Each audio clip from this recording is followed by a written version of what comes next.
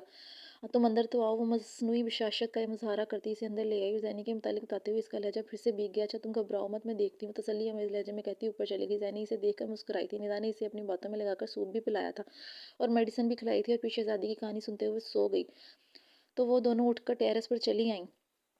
ایمل کچھ روز قبل میری ملاقات فرحان سے ہوئی تھی۔ اس کا سرسری لہجہ عمل ایمل کو چونکا گیا تھا، مگر میں اسے تمہارے متعلق کچھ نہیں بتایا۔ اگلے ہی پل ہاتھ اٹھا کر ڈرنے کی ایکٹنگ کرتے ہوئے اس نے اپنی صفائی پیش کی، جس پر ایمل نے گہرا سانس بھرتے ہوئے سب بتا دیا کہ کچھ دیر تو جیسے وہ کچھ بولنے کے قابل ہی نہیں رہی، اور تم اس کی جرم کی سزا اپنی معصوم بیٹی کو دے رہی ہو۔ کیوں ایمل؟ اگلے ہی پل اس نے ایمل کو جھنجھوڑ ڈالا تھا۔ یہ تم پوچھ رہی ہو؟ ایمل نے بے یقینی سے اسے دیکھا۔ تم اسے معاف نہیں کر سکتی تاکہ وہ مجھے پھر سے ڈیپ کرے؟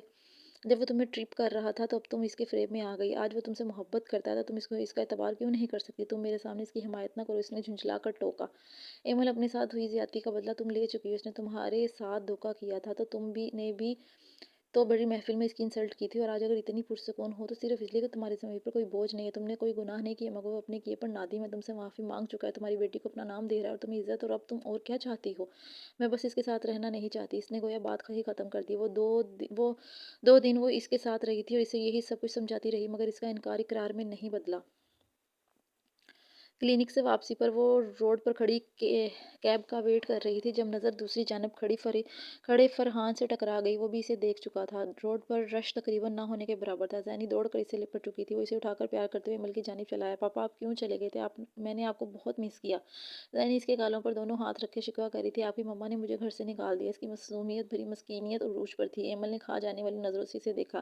مما میری آپ سے کٹی۔ زینی فوراً منہ پھلا کر خفگی سے بولی تھی۔ چلو آؤ گھر چلیں۔ اس نے تحمل سے اس کی جانب بازو پھیلائے مگر وہ مزید فرحان سے لپٹ گئی۔ میں پاپا کے ساتھ جاؤں گی۔ اس کے اعلان پر اس نے لب بھینچے ہوئے فرحان کو دیکھا، جس کے لبوں پہ کھلا کھلا سا تبسم بتا رہا تھا کہ وہ اس کی حالت پہ کس قدر محفوظ ہو رہا تھا۔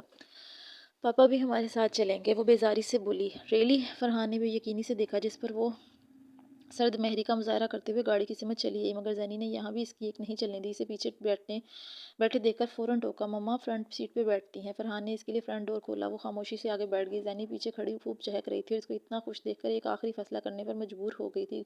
گاڑی گیسٹ ہاؤس کے سامنے رکی تو زینی اتر کر اندر بھاگ گئی۔ ایمل نے گردن گھما کر اسے دیکھا، وہ بھی اس کی سمت متوجہ تھا۔ میں زینی کی خاطر تمہارے ساتھ رہنے پر مجبور ہوئی ہوں۔ میرے اس سمجھوتے کو محبت سمجھنے کی بھول کبھی مت کرنا۔ ہم 2 شناسہ لوگ ایک ہی گھر میں ہمیشہ اجنبی بن کر رہیں گے۔ اترنے سے قبل وہ اسے باور کروانا نہیں بھولی تھی۔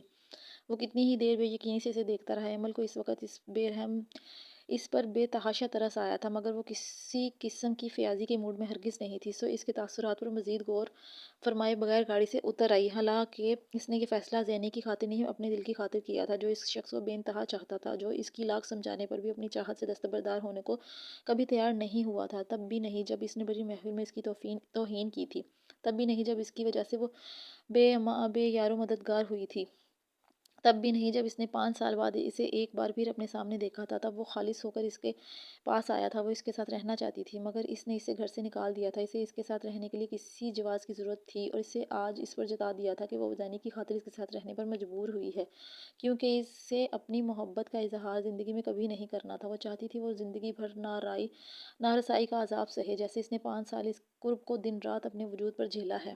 میں اسے اپنا اسیر کرتے کرتے خود کو اسیر کر گیا ہوں۔